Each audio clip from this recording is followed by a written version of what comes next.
General verbal abuse നടത്തുന്ന പലർക്കുമുള്ള മറുപടികൾ ഹണിയുടെ ഇതിനകത്തൊക്കെ ഉണ്ട്.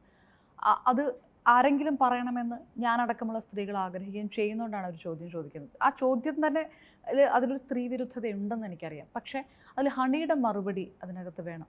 ഈ പറയുന്ന വിമർശനം പറയുന്ന ആൾക്കാർ ആദ്യം ആ വാക്ക് തന്നെ ഞാൻ ഉപയോഗിച്ചിട്ട് ചോദിക്കാം, വച്ച് കെട്ടിയിട്ടാണ് പലയിടത്തും പോകുന്നത്, പിന്നെ എന്തിനാണ് ഈ ബഹളം വെക്കുന്നത് എന്ന് പറയുന്ന ആൾക്കാരോട് മുഖമടച്ച് വെച്ച് കെട്ടിയാൽ എന്താണ് പ്രശ്നം? ഇനി ഞാൻ വെച്ച് കെട്ടിയിട്ടാണ് പോകുന്നതെങ്കിൽ അത് ആരെയാണ് ബാധിക്കുന്നത്?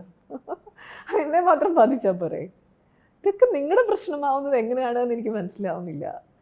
എൻ്റെ ശരീരത്തിൽ ഞാൻ 100% പ്രൗഡായിട്ടുള്ള വ്യക്തിയാണ്. ഇനി എനിക്ക് വെച്ച് കെട്ടണം എന്ന് തോന്നിയാൽ വെച്ച് കെട്ടാനും എനിക്ക് അധികാരവും അവകാശമുണ്ട്. അത് എൻ്റെ ശരീരത്തിലല്ലേ ചെയ്യുന്നത്, വേറെ ആരുടെയും ശരീരത്തിലല്ലല്ലോ ചെയ്യുന്നത്. അപ്പോൾ ഇതൊന്നും നമ്മൾ ആരെയും ബോധിപ്പിക്കേണ്ട വിഷയങ്ങളല്ല. ഇതൊക്കെ നമ്മൾ ഒന്ന് ഇരുന്ന് കണ്ണടച്ചൊന്ന് ചിന്തിച്ചാൽ നമുക്ക് മനസ്സിലാവും എത്രത്തോളം വൃത്തികേട്. ഇതെങ്ങനെ ഞാൻ പ്രൂവ് ചെയ്യാം എന്നാണ് നിങ്ങൾ പറയുന്നതെന്ന് ഞാൻ ആലോചിക്കും പലപ്പോഴും. ഇതെങ്ങനെ പ്രൂവ് ചെയ്യാനാണ് നിങ്ങൾ പറയുന്നത്? ഭയങ്കര എന്താ പറയുക, ഭയങ്കര ഫ്രസ്ട്രേറ്റഡ് ആയിട്ടുള്ള ഒരു കുറച്ചു കൂട്ടം ആളുകൾ ഉണ്ടാക്കി വെക്കുന്ന ചിന്താഗതികളാണ്. ഇങ്ങനെ നിങ്ങൾ കെട്ടിയൊരുങ്ങി നടന്നാൽ നിങ്ങളെ തെറി വിളിക്കാനുള്ള അധികാരം ഞങ്ങൾക്കുണ്ട് എന്നുള്ളത്. നിങ്ങൾക്ക് യാതൊരു അധികാരവും ഇല്ല. അവിടെ നിന്ന് ശക്തമായ നിയമമുണ്ട്. ഇനി ആ നിയമം ഡെഫിനറ്റ്ലി അതിൻ്റേതായിട്ടുള്ള ജോലികൾ ചെയ്യും. അപ്പം നിങ്ങൾ മാന്യമായിട്ട് പെരുമാറാൻ അതൊരു ബേസിക് എന്താ പറയുക ഒരു കാര്യമാണ്. നമ്മളൊരു സമൂഹത്തിൽ എങ്ങനെ പെരുമാറണം എന്നുള്ളത് അല്ലേ. അതിന് ചില നമ്മൾ ചെറുപ്പം തൊട്ടേ പഠിക്കുന്നതാണ്. നമ്മളൊരു സ്ത്രീയുടെ അടുത്ത് എങ്ങനെ പെരുമാറണം, അല്ലെങ്കിൽ ഒരു പുരുഷൻ്റെ അടുത്ത് എങ്ങനെ പെരുമാറണം, പ്രായമായ ആളുകളുടെ അടുത്ത് നമ്മൾ എങ്ങനെ പെരുമാറണം. ഇത് ഫാമിലിയിൽ നിന്നും നമ്മളെ സ്കൂളുകളിൽ നിന്നായാലും ഒക്കെ നമ്മളെ പഠിപ്പിച്ചു വിടുന്നതാണ്. എനിക്ക് തോന്നുന്നു ആ ഒരു സൊസൈറ്റിയിൽ എങ്ങനെ പെരുമാറണം എന്നുള്ള ഒരു കാര്യത്തിൽ കുറച്ചും കൂടി നമ്മളൊന്നൊരു സീരിയസ്നെസ് കൊടുത്ത് തന്നെ മുമ്പോട്ട് പോകണം എന്ന് തോന്നുന്നു. അപ്പം എൻ്റെ ശരീരത്തിൽ ഞാൻ എന്ത് ചെയ്യാനും എനിക്ക് അവകാശമുണ്ട്. ഞാൻ വേറെ ഒരാളെയും ഉപദ്രവിക്കാൻ പോകാത്തിടത്തോളം കാലം എൻ്റെ ശരീരം എൻ്റെ സ്വാതന്ത്ര്യം തന്നെയാണ്. അത്തരം ചോദ്യങ്ങൾക്ക് പോലും ചിരിച്ചുകൊണ്ട് ആണ് ഹണി പറയുന്നത്. ചെയ്യുന്നതെല്ലാം ശരിയാണ് എന്നുള്ളൊരു ഉത്തമ ബോധ്യമാണ് ആ കോൺഫിഡൻസിന് കാരണം അല്ലേ? ശരിയോ തെറ്റോ എന്നുള്ളതല്ല. ഇപ്പം എനിക്ക് എൻ്റേതായ ശരികളുണ്ട്. അതിപ്പോൾ നിങ്ങൾക്കെല്ലാം ഓക്കെ ആവണം എന്നില്ല. എനിക്ക് അങ്ങനെ ജീവിക്കാനും പറ്റില്ലല്ലോ. എല്ലാവരെയും എല്ലാം ബോധ്യപ്പെടുത്തി എല്ലാവർക്കും ശരിയെന്ന് തോന്നുന്ന കാര്യങ്ങൾ ചെയ്ത് എനിക്ക് ജീവിക്കാൻ കഴിയില്ല. ഇത് എൻ്റെ ജീവിതമല്ലേ, എൻ്റെ ലൈഫല്ലേ.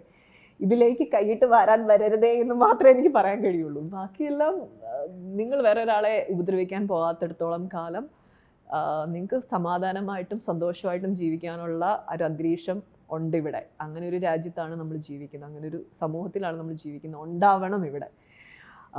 ബാക്കിയുള്ള കാര്യങ്ങളൊന്നും നമുക്ക് പറയാൻ ഒന്നും കഴിയില്ല. പക്ഷെ എന്നെ സംബന്ധിച്ചിടത്തോളം ഞാൻ ശരി തെറ്റ് എന്നുള്ള കാര്യത്തിലല്ല. ഞാൻ പലപ്പോഴും ആളുകൾ എൻ്റെ അടുത്ത് ചോദിച്ചിട്ടുണ്ട്. ഞാൻ സിനിമകൾ ചെയ്യുമ്പോൾ പല നെഗറ്റീവ് കഥാപാത്രങ്ങളും ഞാൻ ചെയ്തിട്ടുണ്ട്. ഇപ്പം ട്രിവാൻഡ്രം ലോഡ്ജ് പോലുള്ള സിനിമകൾ, അല്ലെങ്കിൽ റിംഗ് മാസ്റ്റർ. അപ്പം എന്നോട് ചോദിച്ചിട്ടുണ്ട്, എന്തുകൊണ്ടാണ് നിങ്ങൾ ഇങ്ങനെയുള്ള കഥാപാത്രങ്ങൾ ചെയ്യുന്നത്? അപ്പോൾ ഒരു പേടിയില്ലേ ആളുകൾ ഇതെങ്ങനെ എടുക്കും, ആ ഒരു ഇമേജ് എങ്ങനെ ഉണ്ടാവും, എങ്ങനെ ക്രിയേറ്റ് ചെയ്യപ്പെടും എന്നുള്ളത് നിങ്ങൾക്ക് കൺസേൺ ഇല്ല എന്നൊക്കെ ആളുകൾ ചോദിച്ചിട്ടുണ്ട്. എപ്പോഴും ഞാൻ ചിന്തിക്കുന്ന ഒരു കാര്യമാണ്, ഇങ്ങനെയുള്ള ആളുകളും നമ്മുടെ സമൂഹത്തിലുണ്ട്. അപ്പം നമ്മളെപ്പോഴും നന്മ മരങ്ങളെയും നല്ല ആളുകളെയും മാത്രം റെപ്രസെൻ്റ് ചെയ്തേ കാണുന്നുള്ളൂ. അങ്ങനെ അല്ലാത്ത പലതരം വ്യത്യസ്തരായിട്ടുള്ള ആളുകളാണ് നമ്മളോടൊപ്പം ജീവിക്കുന്നത്. അപ്പം നമ്മളവരെല്ലാം എന്താ പറയുക, റെപ്രസെൻ്റ് ചെയ്യാനുള്ള ഒരു ഓപ്പർച്യൂണിറ്റി കൂടിയാണ് സിനിമയിൽ കിട്ടുന്നത്. അപ്പോൾ എന്തുകൊണ്ടാണ് അത് ചെയ്യാതിരിക്കേണ്ടത് എന്ന് എനിക്കിപ്പോഴും ഞാൻ ചോദിക്കുന്നൊരു കാര്യമാണ്. അപ്പോൾ റിയൽ ലൈഫിലും അതാണ്. ഞാൻ ചെയ്യുന്നത് മുഴുവൻ ശരിയോ എന്ന് ആരെയും ബോധ്യപ്പെടുത്തി ജീവിക്കാനൊന്നും നമുക്ക് ആർക്കും പറ്റത്തില്ല. ഞാൻ ചെയ്യുന്നത് എൻ്റെ മനസാക്ഷിയിൽ ശരിയാണ്. അപ്പം അത് ഞാൻ ഹാപ്പിയാണ് ആ കാര്യത്തിൽ. അപ്പം അങ്ങനെ മുമ്പോട്ട് പോവുക എന്നുള്ളത് മാത്രമേ. വളരെ പാഷനേറ്റ് ആണ് സിനിമയെക്കുറിച്ച്. സിനിമ ഇപ്പം ഈ പറഞ്ഞ പോലെ ചില റോളുകളല്ലാതെ ഹണി റോസ് എന്നൊരു ഒരു ആക്ട്രസിനെ ഇനിയും ശരിക്കും ഉപയോഗപ്പെടുത്തിയിട്ടില്ല സിനിമ. അത് ഇപ്പം പറഞ്ഞ പോലെ സ്ട്രഗ്ലിംഗ് ആണ്, ഇപ്പോഴും സ്ട്രഗിൾ ചെയ്തുകൊണ്ടിരിക്കുകയാണെന്ന് പറയുമ്പോൾ അങ്ങനെ മനസ്സിൽ സിനിമയിൽ പ്രതീക്ഷിക്കുന്നത് എന്താണ് ഇനിയുള്ള സമയത്ത്? അതൊരു പോസിറ്റീവ് തോട്ട് തന്നെയാണ് ഇപ്പോഴും സിനിമയെക്കുറിച്ച്. ഡെഫിനറ്റ്ലി എനിക്ക് എല്ലാ കാര്യത്തിലും ഭയങ്കര പോസിറ്റീവായിട്ടുള്ളൊരു തോട്ടാണുള്ളത്. സിനിമയിലും ഇനി മുമ്പോട്ടും ഇതുവരെയും ഇതിലും മനോഹരമായ സമയങ്ങളാണ് മുമ്പോട്ട് വരുന്നത് എന്നുള്ളതാണ് എൻ്റെ പ്രതീക്ഷ. അങ്ങനെ നമുക്ക് എല്ലാവർക്കും ജീവിക്കാൻ പറ്റുള്ളൂ. ഒത്തിരി നല്ല കഥാപാത്രങ്ങൾ ചെയ്യണം. സിനിമ എന്ന് പറയുന്നത് എനിക്ക് അത്ര ഇഷ്ടവും അത്ര ജീവനുമായിട്ടുള്ളൊരു കാര്യമാണ്. അപ്പോൾ അത് കഴിഞ്ഞിട്ടേ ബാക്കി എന്തും ഞാൻ എൻ്റെ മൈൻഡിലേക്ക് വരാറുള്ളൂ ഇപ്പോഴും. അപ്പം തീർച്ചയായിട്ടും നിങ്ങൾ അങ്ങനെ ഭ്രാന്തമായ ഒരു കാര്യത്തിൻ്റെ പുറകെ അലഞ്ഞു കഴിഞ്ഞാൽ അത് നാച്ചുറലി നമ്മളിലേക്ക് എത്തിച്ചേരണം എന്നുണ്ട് എന്നുള്ള ഒരു ഐഡിയോളജിയിൽ വിശ്വസിക്കുന്ന ഒരു വ്യക്തിയാണ്. നോക്കാം നമുക്ക്. നന്മമരങ്ങൾ മാത്രമല്ലല്ലോ ചെയ്യുന്നത് എന്ന് പറഞ്ഞു. ഉള്ളിൽ അങ്ങനെ ചെയ്യണം എന്ന് ഉള്ളിൽ വിചാരിച്ചു കിടക്കുന്ന കഥാപാത്രങ്ങൾ ഉണ്ടാവില്ലേ?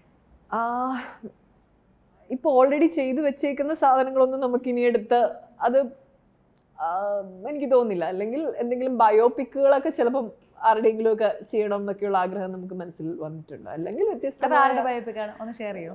ഉള്ളിൽ കാണും ആരോ കറക്റ്റ് ഉണ്ട് തലയില്, അല്ലെങ്കിൽ പിന്നെ അങ്ങനെ പറയില്ല. അല്ല, 1-2 പേരുടെ ആരാന്ന് എനിക്ക് പറയുന്നില്ല. ഒരു ക്ലൂ, ഒരാളുടെ രണ്ടുപേരുണ്ടല്ലോ, ഒരാളുടെ പേര് പറഞ്ഞത്. ഇല്ല, ആമിയുടെ ഒരു ബയോപിക് മഞ്ജു ചേച്ചി ഓൾറെഡി ചെയ്തിട്ടുണ്ട്. യെസ്. അപ്പൊ അങ്ങനെ ഒരു സാധനം ഇടയ്ക്ക് ഇങ്ങനെ മൈൻഡിലേക്ക് വന്നിരുന്നു. അങ്ങനെ 1-2 തോട്ട്സ് ഉണ്ട്. ബട്ട് അതൊന്നും പ്രാക്ടിക്കൽ ആവോ ഇല്ലയോ എന്ന് നമുക്കറിയാത്ത കാര്യങ്ങളാണ്. സംഭവിക്കട്ടെ.